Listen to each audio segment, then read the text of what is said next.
네, 로마서 공부를 이어서 하겠습니다. 예, 제가 오늘도 로마서 주석서를 가지고 나왔는데, 그러니까 예전에 처음에 나온 주석서는 이제 많이 유학을 했습니다. 예, 지금 다른 사람이 다시 번역을 했는데, 이거는 이제 거의 르커만 목사님의 원문에 가깝게 그대로 이제 번역을 했고, 지난번 거는 많이 유학을 해버려서 지금 제가 좀 알려드리는 이 구절들이 없습니다. 상당 부분 번역이 안 되고. 그러니까 이제 헌법적인 가치라든지 그리스도인이 이 권세에 대해서 어떻게 할 것인가를 르커만 목사님이 많이 이제 기록하시는데 그 부분들이 새로 나온 거엔 다 있습니다. 이걸 시간 되시면 꼭 한번 읽어보셨으면 좋겠습니다. 로마서 13장을 간략히 한번 살펴보고 오늘 14장 공부를 해보겠습니다. 로마서 13장은 권세자들에게 복종하라고 하는 이야기입니다. 권세자들에게 복종하라. 권세자들에게 복종하는데 그러면 모든 권세자에게 복종하죠. 그런데 이제 이 구절만 보면 안 되고 성경을 볼 때는 문맥 전체를 봐야 됩니다. 그리고 하나님께서 허락하시는 어떤 정치 형태가 또 어떻게 바뀌었는지도 봐야 되는 겁니다. 13장에서는 분명히 권세자들에게 복종하려고 하는데 이제 전체 문맥을 이제 잘 한번 살펴보시면 이런 의미입니다. 이제 마귀가 가지고 있는 이 세상의 영광과 권세, 그 이제 질서정연하죠. 마귀의 조직이.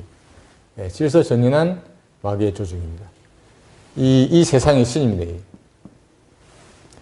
그 이제 에베소서 6장 12절에 보시면 이 세상의 권세가 군대 조직보다도 더 장연한 그 지휘 조직을 가지고 있는 마귀들의 영들이 이 공중에 거미줄처럼 쳐져 있는 겁니다.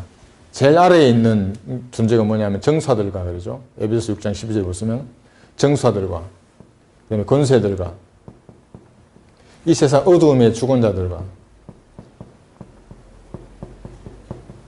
이게 실제 세력들입니다. 높은 곳들에 있는 영적 악에 우리가 대항하는 겁니다. 한번 잘 보십시오. 대항을 하라고 했습니다. 하나님께서. 이 땅이 아니고 공중에는 이러한 권세들로 가득 차 있는 겁니다. 이 영광과 권세를, 이 세상의 영광과 권세, 이 왕관을 쓰고 있는 이 물리적인 왕국의 모든 영광과 권세를 가지고 있는 다섯 번째 그룹입니다. 이게 누가복음 4장 6절에서는 자기에게 주어졌다고 얘기합니다. 자기 것입니다. 자기가 원하는 사람에게 누구든지 주는 겁니다. 보이는 물리적인 영광과 권세를. 그런 사람들이 여기 대통령도 있고 도지사도 있고 군인도 있고 경찰도 있고 모든 권세와 영광을 가진 자들입니다. 자기가 원하는 자에게 주는 겁니다. 이 모든 것은 하나님의 허용하신 뜻입니다. 이게 하나님의 허용하신 뜻을 오해해버리면 많은 사람들이 하나님께서 저걸 악을 창조하셨는가 이렇게 얘기합니다. 설마 그럴 리가. 그러나 악도 하나님께서 조성하십니다. 마귀도 하나님이 쓰십니다. 막대기로 쓰십니다. 그러니까 성경을 모르는 사람들은 어떻게 하나님이 저런 전쟁을 허락해. 그러나 전쟁은 죄악이 가득 차면 하나님께서 이 땅에 허락하십니다. 그 전쟁을. 이 땅에서 심판하는 겁니다. 죽으서는 지옥에서 심판을 하고. 그럼 이랬는데 이제 그러면 이자가 이제 이런 존재들이 있는 겁니다. 이건 실제적으로 땅에 있는 권세자들입니다. 이런 권세자들을 이런 권세를 하나님이 허용하신 뜻 가운데 마귀가 준 겁니다.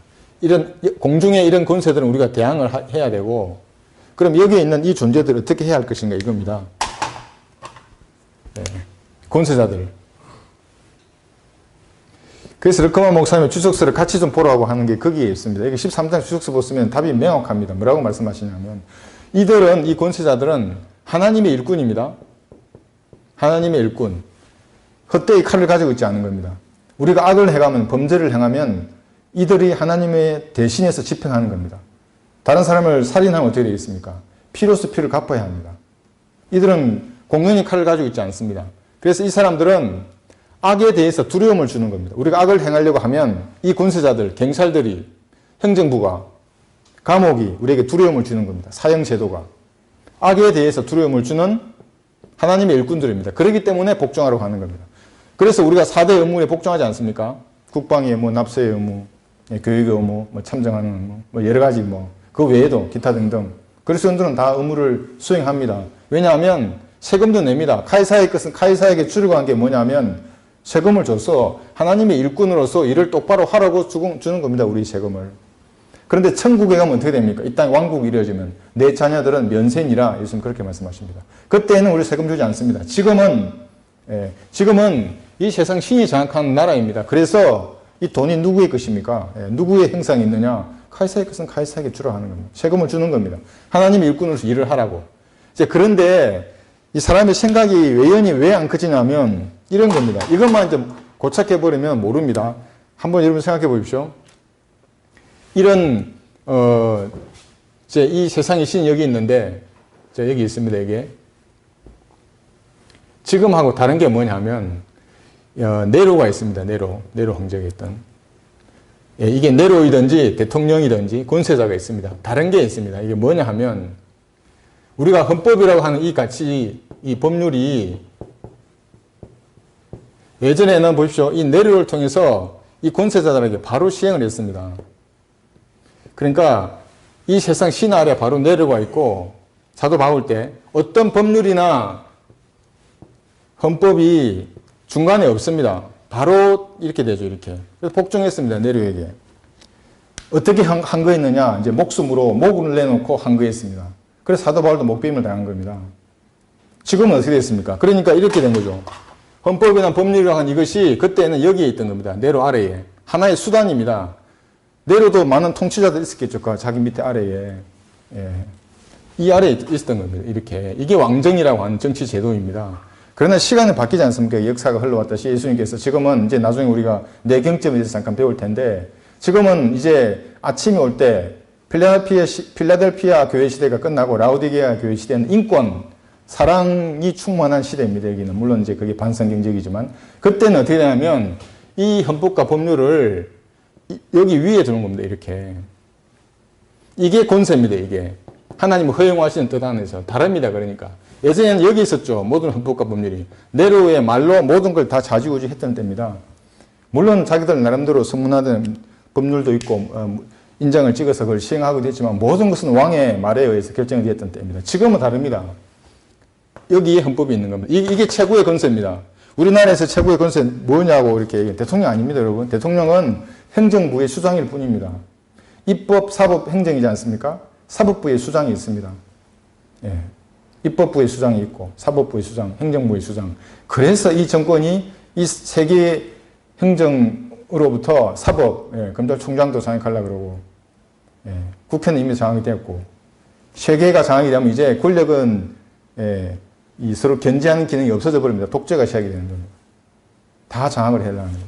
그래서 르코아 목사님의 추적성은 명확합니다. 지금 이런 시대이기 때문에 헌법의 가치를 대항하는 사람은 그게 대통령이든지 내려든지 누구든지 간에 그리스도인들이 어떻게 해라고 정확하게 기록해 두고 있습니다. 그래서 제가 우리가 같은 생각, 같은 믿음으로 행해하려고 그러면 이 책을 읽어야 됩니다. 추석서를. 읽지 않으면 서로 다르게 설교하고 다르게 말하게 돼버리면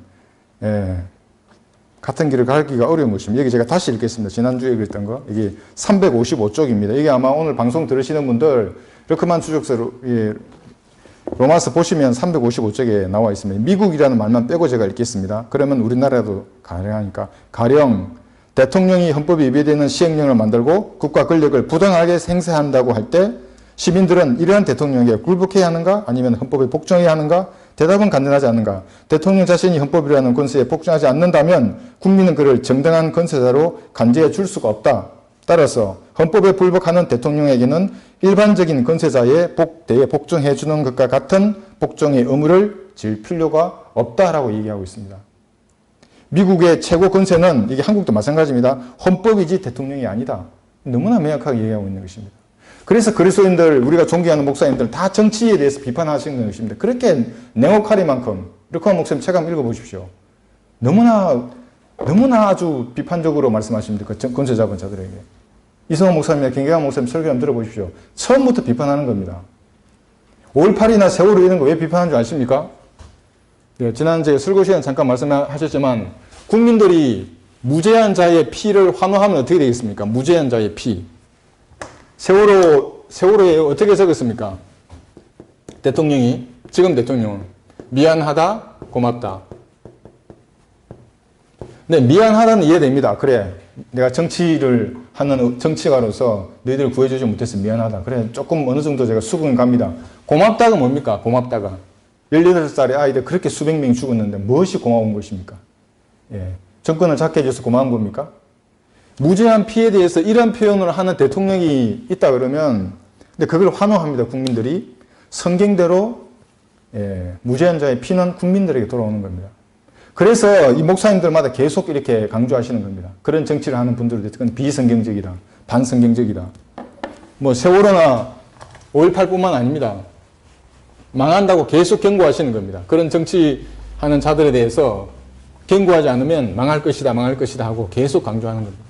그래서 우리가 로마서 13장을 공부할 때는 위정자들이 성경적인 태도를 내서 악을 징벌하고 선한 일을 장려해주고 그렇게 한다 그러면 얼마든지 그들을 우리가 권세에 복종하고 순종하고 합니다. 그러나 그들이 하나님이 세우신 헌법의 체계를 무너뜨려버리면 여러분 성경 아래에 헌법이 있는 겁니다.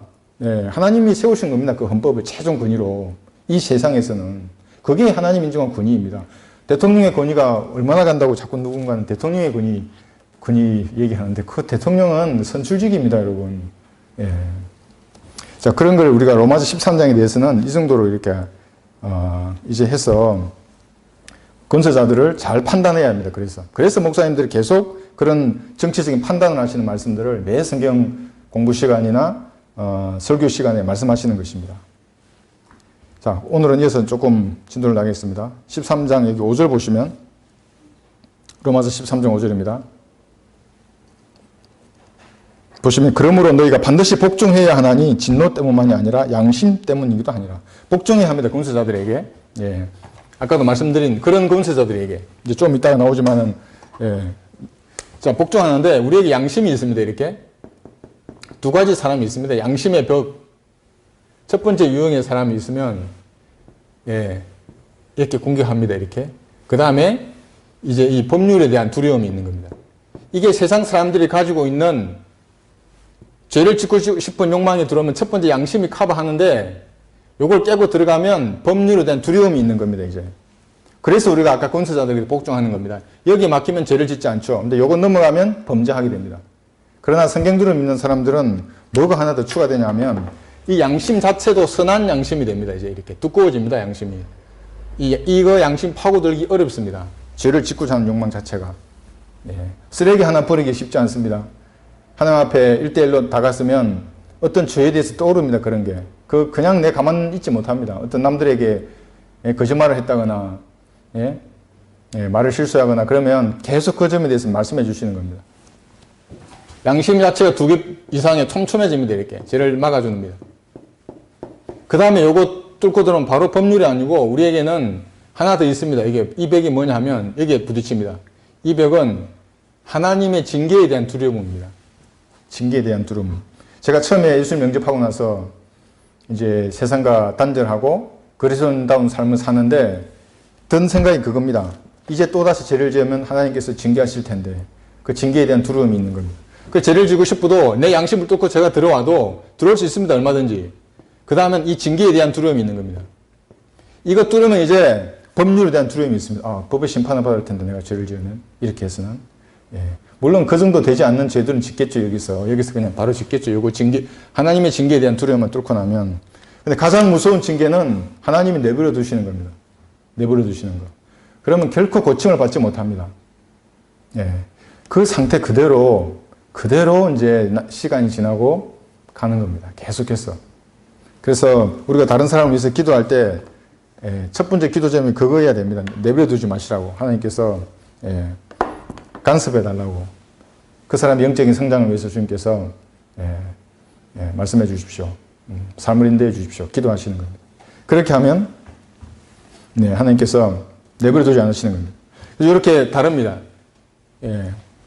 구원받지 않는 사람들하고 구원받고 진리 지식 안에 서 있는 사람들은 이렇게 다른 것입니다. 복종해야 하나니 진노 때문만이 아니라 양심 때문이기도 이제 하느니라. 6절 보시면 이러한 논리로 너희가 세금도 내는 것이니 이는 그들이 하나님의 일꾼들로서 바로 이 일에 전념하려게 하는 것이라. 이게 하나님의 일꾼인 것입니다. 이 사람 권세자들이. 하나님의 일꾼인데 악에 대해서만 두려워해야 되는데 우리가 선을 해가는데 이제 얘들을 두려워하기 시작하면 그때는 르코아 목사님은 저항하라고 하는 것입니다. 기도로 저항할 수 있고 교육하고 책망하고 바로잡는 게 저항할 수 있는 것입니다. 지금이 저는 그런 때라고 생각합니다. 지금이 그런 때다. 이 정부가 계속해서 포괄적 차별금지법을 통과시키려고 한다면 그리스도인들은 기도해야 됩니다. 그런 자들을 마귀에서 넘겨달라고 기도해야 하는 겁니다. 자기 신앙만을 위해서 기도하는 것은 좀 이제 신앙생활을 하시는 분들이죠. 성장하신 분들은 자기 이제 국가를 위해서 기도하고 자기 가정을 위해서 기도하고 그렇게 기도하는 것입니다. 이 6절에 이제 하나님의 일꾼들로서 이 일에 전념하게 하려 합니다.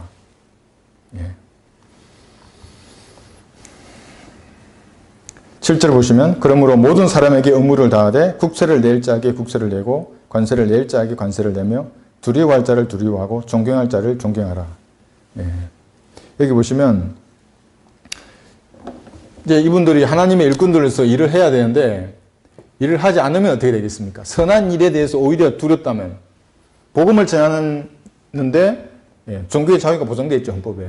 그에 따라서 내가 복음을 전하는데 이들이 두려워서 경찰이 두려워서 복음을 전하지 못하는 세상이 온다면 어떻게 되겠습니까? 이제 여러분 그때는 그리스도인들은 결단해야 됩니다. 어떻게 할 것인지 기도 똑바로 해서.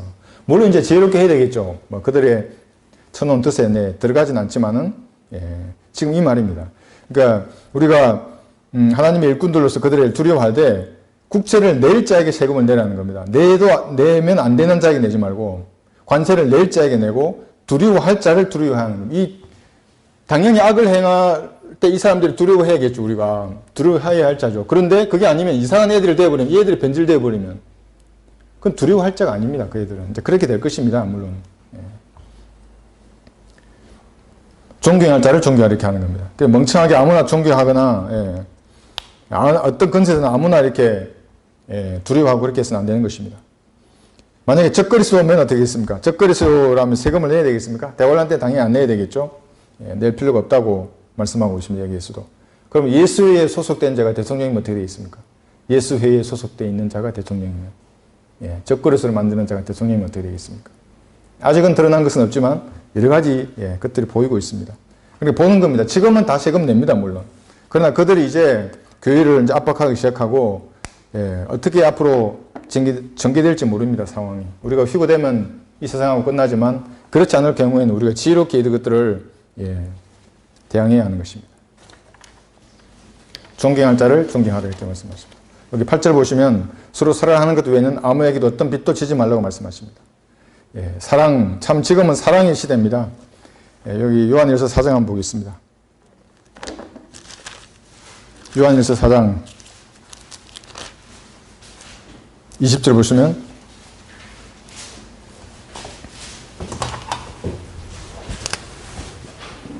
이 사랑을 잘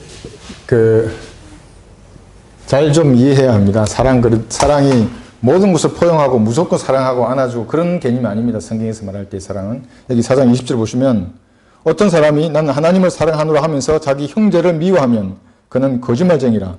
눈으로 본 형제를 사랑하지 않는 자가 본 적이 없는 하나님을 어떻게 사랑할 수 있겠느냐. 그러면 말씀은 어떻게 했습니까, 여러분? 말씀을 사랑하지 않는 사람은 어떻게 했습니까? 눈으로 본 말씀을 사랑하지 않는데 보이지 않는 하나님을 사랑할 수 있겠습니까? 그런 형제는 거짓말쟁이라는 겁니다. 눈에 보이는 명확한 하나님의 교류들이 많이 있습니다. 선한 교류들이. 그거는 부정하면서 하나님을 사랑한다고 말하는 형제들은 그러니까 우리가 잘 봐야 하는 것입니다. 선한 교류들, 복음을 반대하는 형제들도 있고 갖가지 이유를 대겠죠. 그 사람들은. 그 자기의 진리의 짓을 가르쳐준 그 은사님에 대해서 반항하는, 대항하는 그러한 논조를 펴면서 자기도 성경들을 믿는다 그러고 그러한 그 형제들. 지금은 뭐 다 나갔죠. 아닌 것입니다. 그래서 사랑이라고 할 때 여기서는 분명히 이렇게 말씀하시지만 로마서 12장 9절에서는 이렇게 또 말씀하십니다.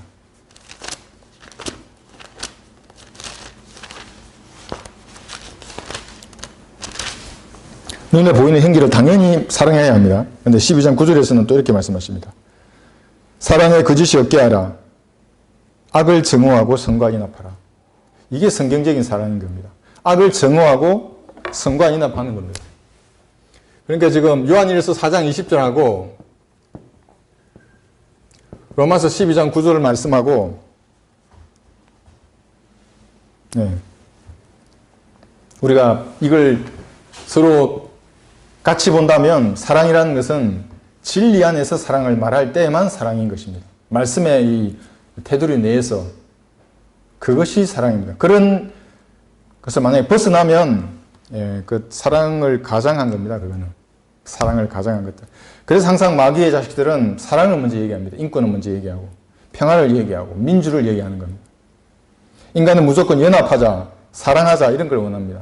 이게 바벨탑이라는 겁니다. 근데 하나님은 분리시키고 나누시고 분별하십니다. 이렇게. 그래서 진리 안에서 사랑을 말해야 하는 것입니다. 진리를 벗어나면 사랑이 아닌 것입니다. 이제 다른 사람을 사랑하는 사람은 율법을 이룬 것이니라 이렇게 말씀하실 때 다른 사람은 그리스도인입니다. 여러분. 세상 사람들이 아니고 이 고린도전서 6장을 보겠습니다. 고린도전서 6장에는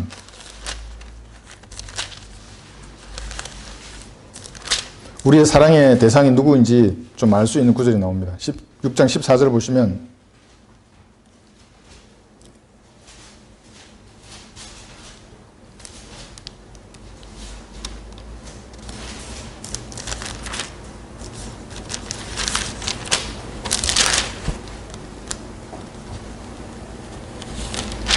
잠깐만요.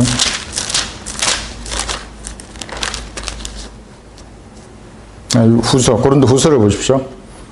고린도 후서 6장 14절에는 우리가 사랑해라고 할 때 그 사랑은 그리스도인 형제와 자매입니다. 세상 사람들에 대해서는 교제하지 말라고 합니다. 성경에는. 믿지 않는 자들과 멍에를 같이 매지 말라. 의가 불의와 어찌 관계를 맺으며 빛과 어둠이 어찌 사귀겠느냐. 그리스도가 벨레알과 어찌 조화를 이루며 또 믿는 자가 믿지 않는 자와 어떤 부분을 같이 하겠느냐. 그러니까 우리가 믿지 않는 사람들하고 그러면 그 사람들 미워하느냐 그 얘기가 아니고 구원받지 못한 사람들에 대해서 우리가 가져야 할 것은 사랑의 감정이 아니라 연민입니다. 연민. 혼에 대한 연민. 그리고 부담감입니다. 어떤 부담감인가. 이 사람은 죽으면 반드시 지옥에 가는 겁니다. 영원히 불타는 것입니다. 그 사실을 알고 있는 사람으로서 가지고 있는 그 부담감. 어떻게든 복음은 전하긴 전해야 되는데 그렇다고 무례하게 전할 수는 없는 거지 않습니까? 뭐 다짜고짜 그냥 들어가서 그냥 이거 들어봐 이렇게 말할 수도 없고 기도하면서 때를 기다리는 겁니다. 제가 오늘도 부채를 들고 나갔는데 전 햇빛이 쨍쨍 찌면 정말 부채 효용을 너무나 잘합니다. 이것의 효용을. 이 부채 전도지. 10명을 주면 9분은 감사합니다고 오히려 저에게 인사합니다. 여러분 전도지를 줬는데 인사 받아보면 얼마나 좋습니까? 보통 전도지 주면 다 피하지 않습니까? 뭐 이상한 거라도 주는 줄 알고 자기를 잡아먹는 거라도 있는 줄 알고. 근데 부채를 주면 다 감사합니다. 인사합니다.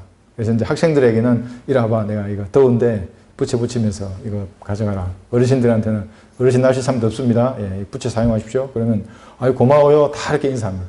어떤 분은 아주 거의 한 큰 절까지 할 정도로 그렇게 인사합니다. 부채를 받으시는 겁니다. 그런데 제가 그분들이 가지고 있는 게 뭐냐면 그 연민인 겁니다.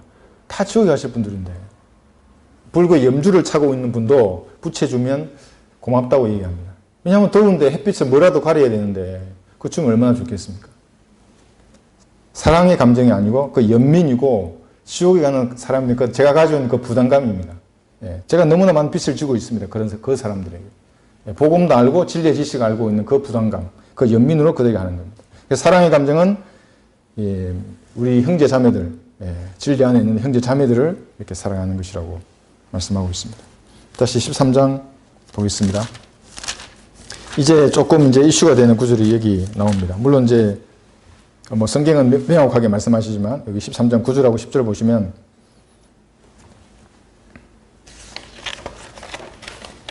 구절을 보시면 이는 이것즉 너는 간음하지 말지니라 너는 살인하지 말지니라 너는 도둑질하지 말지니라 너는 거짓 증거하지 말지니라 너는 탐내지 말지니라 한 것과 그 위에 다른 계명이 있을지라도 이 말씀으로 모두 요약될 수 있음이니 즉 너는 내 이웃을 내 자신과 같이 사랑하라는 것이라.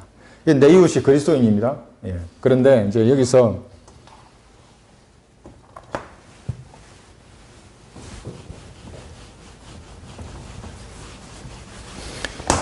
이제 도덕법이 나옵니다. 이게 간음, 살인, 도둑질, 거짓 증거, 탐심을 부르지 말라 그랬죠. 이 5가지가 나옵니다.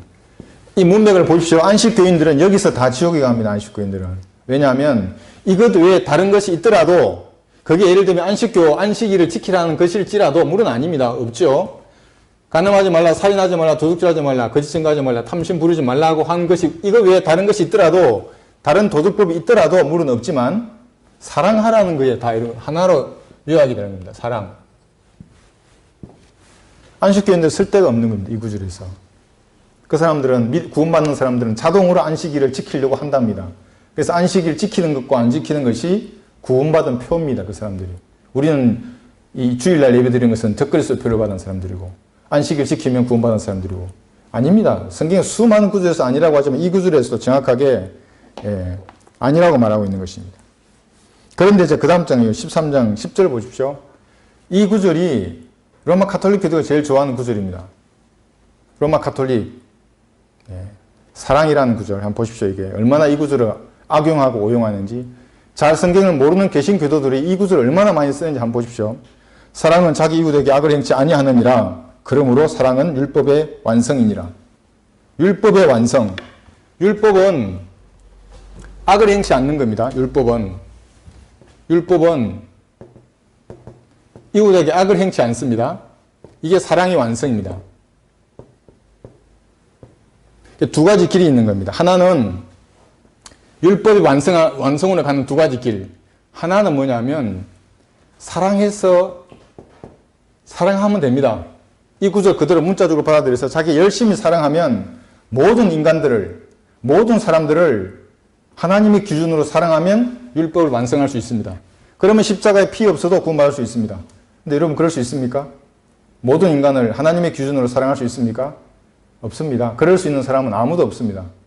그렇기 때문에 예수님께서 십자가에 흘리신 그 피를 믿는 믿음을 통해서 이 율법을 완성하실 길을 열어놓으신 겁니다. 그게 뭡니까? 예수님 영접하면 성령께서 우리 안에 들어오시는 겁니다. 성령께서 우리 안에 들어오십니다. 그러면 이제 사랑할 수 있습니다. 그 성령이 충만해지면 사랑할 수 있는 겁니다. 그러면 율법을 완성할 수 있습니다. 여러분들. 물론 예수님께서 완성하셨지만 마치 내가 율법을 완성하신 것처럼 한 것처럼 율법이 완성된 것을 혜택을 누릴 수 있습니다. 내가. 그렇게 어려운 그 표정부터 달라지는 겁니다. 그런 사람은, 성령 충만한 사람은. 지금 조금 저 말이 어렵죠? 제가 이제 이렇게 성경을 강의하면 누가 제 말을 들으실까 이렇게 많이 사실은 조금 그렇게 생각한 적이 있었는데 이제 오늘 어떤 분이 편지를 이제 써서 제가 우체국에서 찾아왔습니다. 편지도 쓰고 이제 자기가 아르바이트를 해서 이제 그 번 돈에 이제 일부를 제게 이제 후원을 하시면서 그 제가 많이 이제 힘을 얻었습니다. 어쨌든 듣고 계신다는 거죠, 그분들이. 도움을 받고 있다는 것을 제가 알았을 때 많이 이제 저도 힘을 얻었는데 이제 이런 것입니다. 율법의 완성은 인간을 아무리 사랑하더라도 여기 말씀대로 보면 사랑은 자기 이웃의 악을 행치 아니하느니라. 그러므로 사랑은 율법의 완성이니라. 자기 힘으로 율법을 사랑하려고 하더라도 불가능합니다. 그것은. 그러나 예수님을 영접하면 내 안에 성령께서 들어오시기 때문에 그때부터 참된 사랑이 가능한 겁니다. 하나님의 형상이 내 안에 들어왔기 때문에 참된 사랑이 가능합니다. 형제 사랑도 가능하고 부모를 사랑하거나 내 자식을 사랑하거나 내 친척들을 사랑하거나 그러지 않으면 또는 성령이 들어오셔도 성령 충만하지 않으면 다 거짓말입니다. 여러분 사랑한다는 거. 육신적인 사랑입니다. 그것은. 육신이 하는 육신의 발로 해서 사랑을 하는 겁니다. 지금 성경은 사랑은 율법의 완성이니라 이 말씀 속에 숨어져 있는 것은 그런 것들이 숨어져 있습니다. 하나님을 사랑하면 그래서 여기서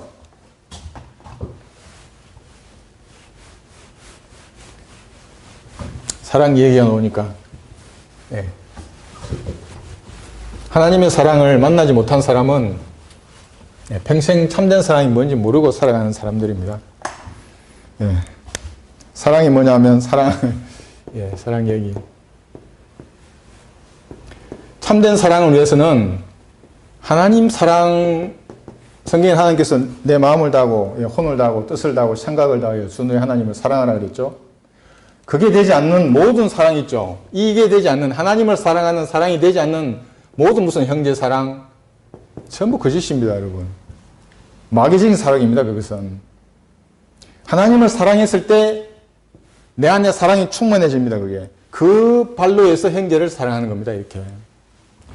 모든 인간들은 어떻게 사랑합니까? 이 하나님 사랑은 다 제쳐두고, 예, 사람을 사랑하게 합니다. 카톨릭이 대표적이고, 모든 개신교회들, 성경을 모르는 모든 사람들, 성경에 나와 있는 하나님 사랑 어떻게 사랑합니까? 하나님은 영적 지식이 있어야 하나님을 사랑하는 겁니다. 하나님 알아야 사랑을 할 거 아닙니까? 하나님 모르는데 하나님 사랑할 수 있습니까? 그거는 이 신을 사랑하는 겁니다, 신. 세상의 신도 여러분 하나님입니다. 그들 나름대로는. 성경적 지식을 가지고 올바르게 하나님을 사랑하는 그 사랑이 내 안에 가득 차면 이제 형제를 사랑하게 됩니다. 이게 진짜 사랑입니다. 그러지 않는 형제 사랑은 뭔지 아십니까? 예. 다 배신합니다, 나중에. 그 사람들은. 다 배교하고.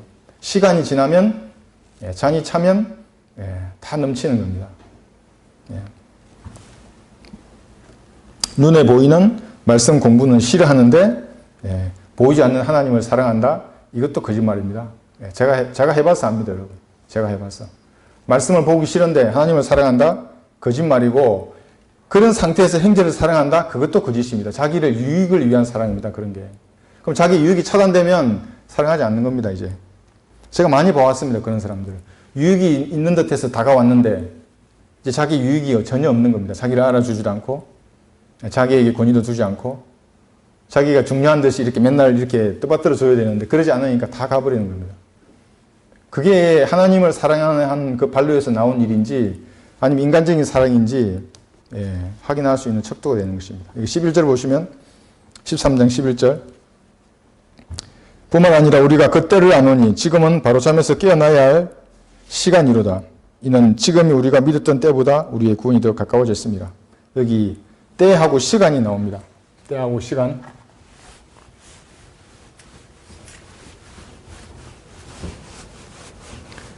예, 더 많은 개념들이 있는데요. 이 문맥에서 말하는 시간에 대해서만 보겠습니다. 여기서 말하는 시간 이겁니다. 이렇게. 여러분 모래시계 아시죠? 이렇게. 모래시계.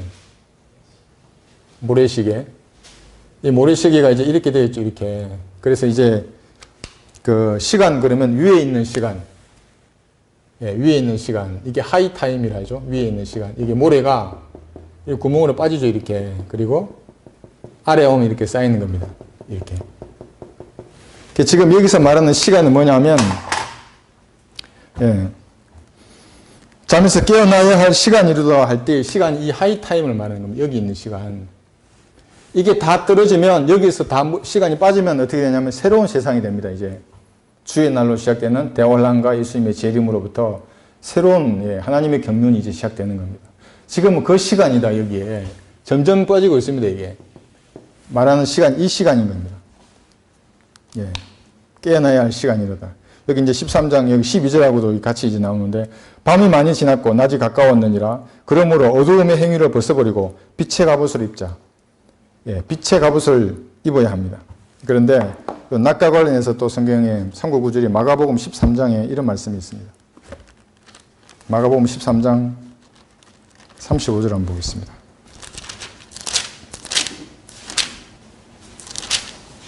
(13장 35절) 보시면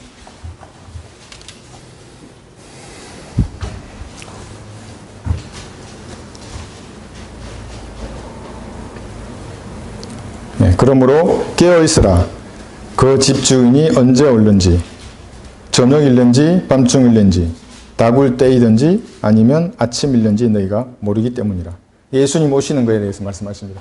교회 시대에 우리가, 여러분 이걸 다 한번 들으실 것입니다. 4가지 경점으로 교회 시대를 보는 겁니다. 예.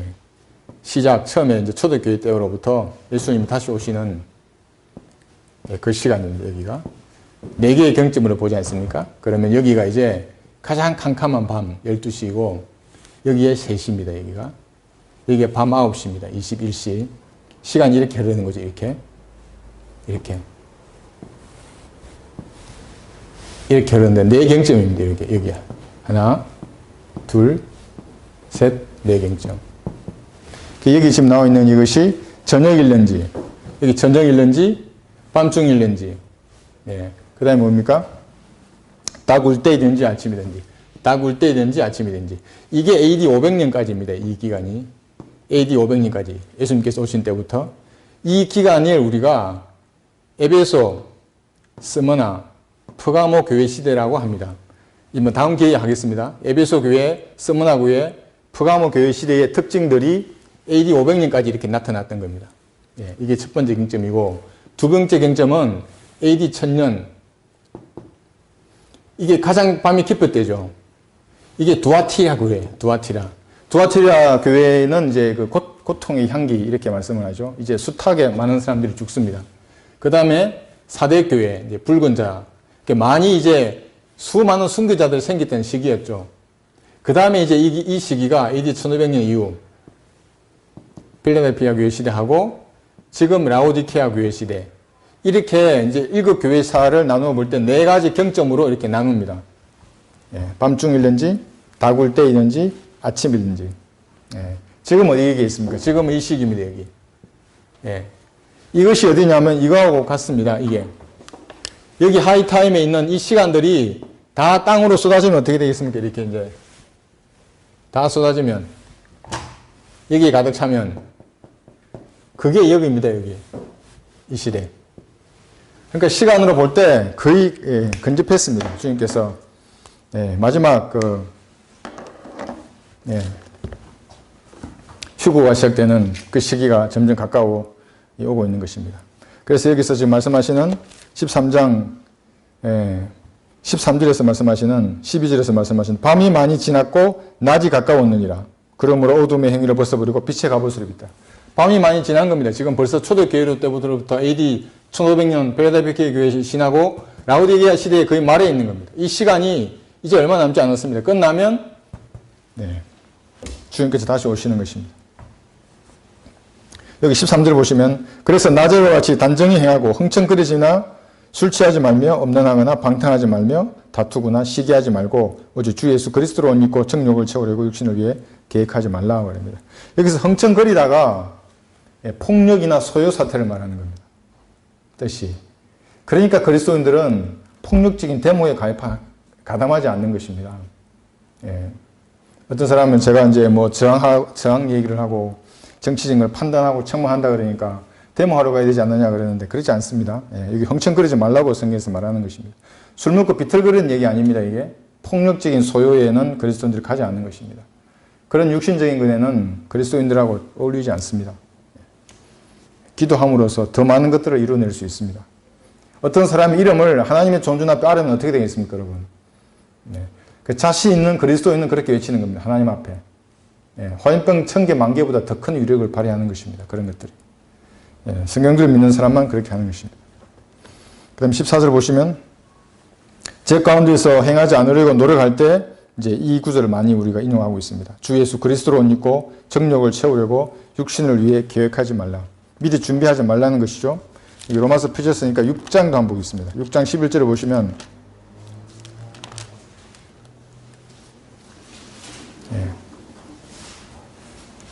그리스도인으로서 이게 죄가 침투하면 이제 능력이 점점점 잃어집니다.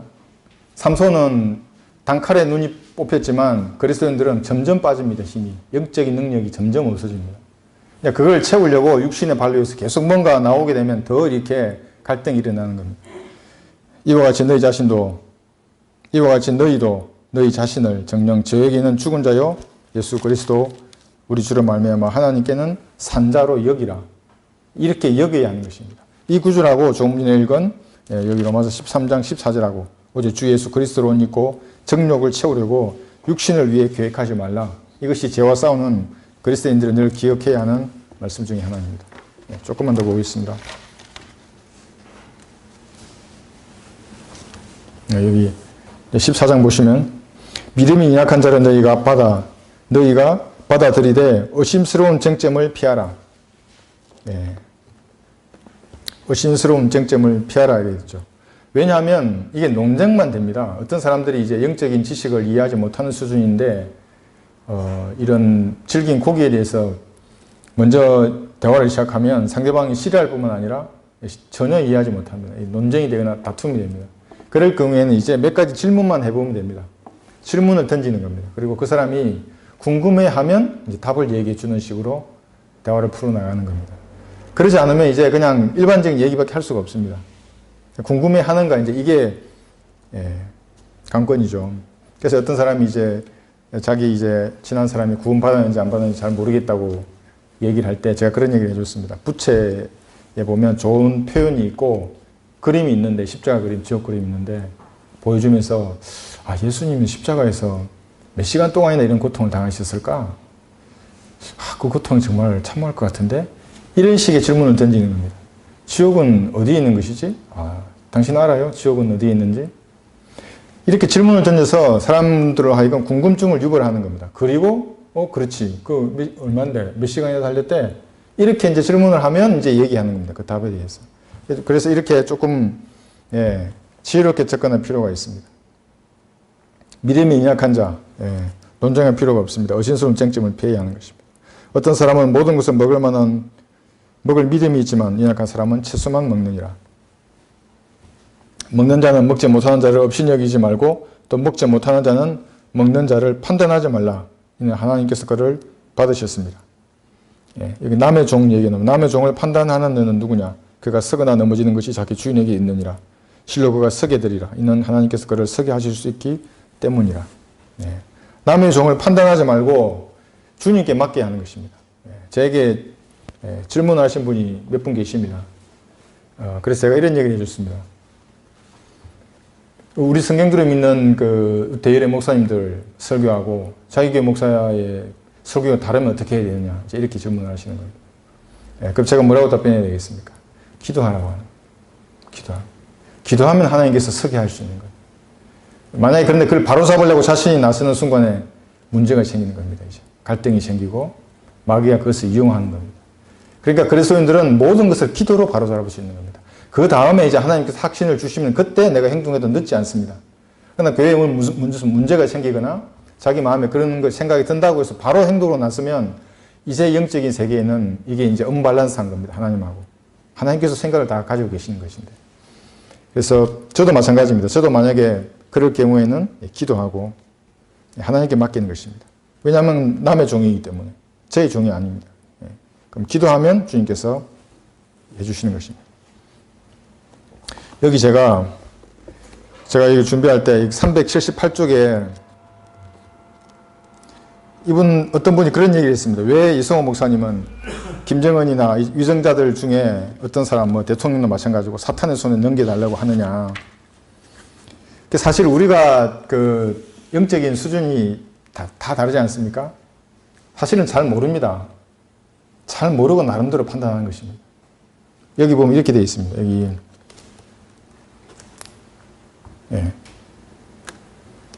르카 목사님의 주역서를 읽어드리겠습니다. 나는 성경을 지키는 내 영역에 들어와 성경을 훼손하고 더럽히며 엉망으로 헝클어 놓으려는 자들을 죽이 없애달라고 하나님께 늘 기도하는 사람이다. 나는 그런 자들의 혼을 멸망시켜달라고 당당히 주님께 기도한다. 당신도 만약 나와 동일한 일을 하고 있다면 성경을 훼손하는 자들을 제거해달라고 하나님께 기도해야 하리라. 생각만 하고 기도하지 않으면 자신의 보따리도 챙길 줄 모르는 근무태만자다. 자신의 보따리가 적들에게 약탈을 당하고 있는데도 가만히 있다면 당신의 주인은 도리어 당신을 그냥 두지 않으신다는 것을 알라. 목사님의 나름대로의 영역이 있기 때문에 그렇게 강력하게 기도하고 공개적으로 설교하는 것입니다. 그러니까 성경도 믿는다고 했을 때 그분들은 그 믿는다고 한다면 르코 목사님의 추석서를 읽고 자신의 생각을 거기에 맞춰야 하는 것입니다. 그렇지 않고 이제 그 연륜을 생각하고 이러면서 이 주석서와는 동떨어진 주장을 하게 되면 다 이것에 우리가 권위를 두고 공부를 하고 있고 믿는데 이렇게 갭이 생기는 것입니다. 이제 여기도 마찬가지입니다. 남의 종에 대해서는 판단하지 말고 주님께 맡기도록 그를 위해서 기도해 주면서 기다리는 겁니다. 왜냐하면 여기 4절을 보시면 실로 그가 서게 되리라 이렇게 말씀하십니다. 넘어지고 쓰러져도 필요하다면 하나님께서 세워주십니다. 저도 마찬가지입니다. 저를 공격하는 사람들이 많다는 걸 알고 있습니다.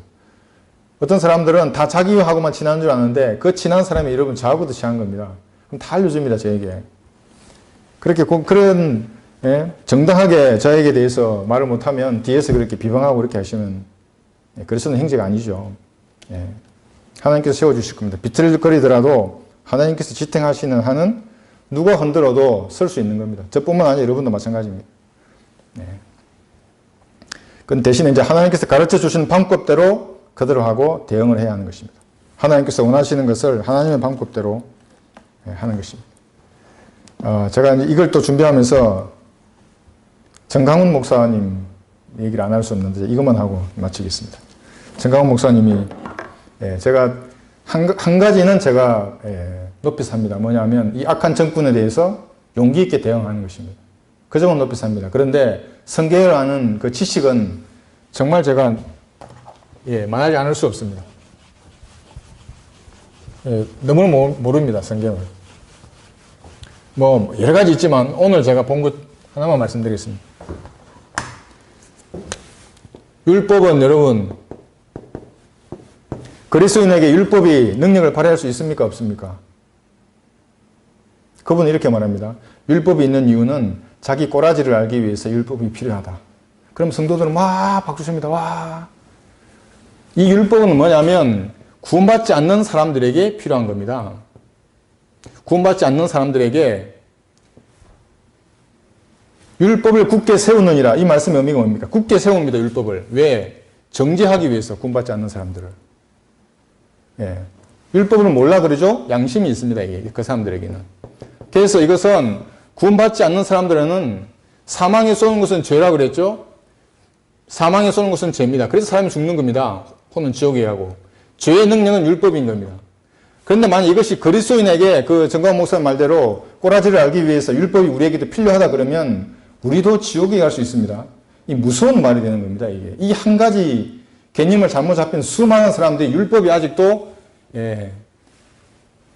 그리스도인에게까지 율법이 역사한다 이렇게 생각하는 아닙니다. 에베소서 2장 13절에 15절에서 분명히 예수님의 육신 안에서 율법은 폐기되셨다고 명확하게 기록되어 있습니다. 그리스도인들에게는. 쏘지 못합니다. 율법은 더 이상. 예수님의 그 십자가에 이 율법의 쏘는 능력이 끝났습니다. 이제. 한 번 쏜 겁니다. 그때. 이게 첫 번째 심판입니다. 이 심판으로 모든 죄의 능력은 소멸된 겁니다. 그리스도인에게는. 그런데 죄인들에게는 지금도 쟁쟁합니다. 율법이. 이 율법의 능력이. 혼을 지옥에까지 던지는 그 능력이 쟁쟁하게 역사하는 겁니다. 그런데 목사라는 사람이 강단에 서서 그리스도인에게 자기 꼬라지를 알기 위해서 율법이 필요하다? 자기 꼬라지를 알기 위해서 필요한 것은 뭐냐면 생명의 성령의 법입니다. 그래서 로마서 배울 때 우리가 생명의 성령의 법을 강조하는 겁니다. 이거 모릅니다. 제가 교회에 떠난 애들 있잖아요. 여기 이번에 떠난 애들 전부 다 무슨 집사고 교사고 이런 애들. 이 모릅니다. 무슨 말인지. 제가 얘기해 봤습니다. 그 사람들하고. 생명의 성령의 법이 뭔지 죄와 사망의 법이 뭔지 절대 분급 못합니다. 걔들은. 그리스도인들은 자기 꼬라지를 알기 위해서는 생명의 성령의 법, 자기 안에 들어와 계신 이 성령께서 가르쳐 주시고 깨닫게 해주시고 자기 꼬라지를 보게 해서 더러운 것과 지저분한 것들을 치우시는 겁니다. 이렇게 깨끗하게 해주시는 겁니다. 그 죄를 자백함으로. 율법이 아니고. 이것은 우리는 뭐 다 알고 있는 얘기일 것입니다. 근데 이제 오늘 제가 그 유튜브 방송을 보고 참 좋은 일을 하시는 분인데 왜 이렇게 잘못된 강의를 하실까 제가 한번 생각을 하면서 제가 준비를 했습니다. 여기까지 공부하겠습니다.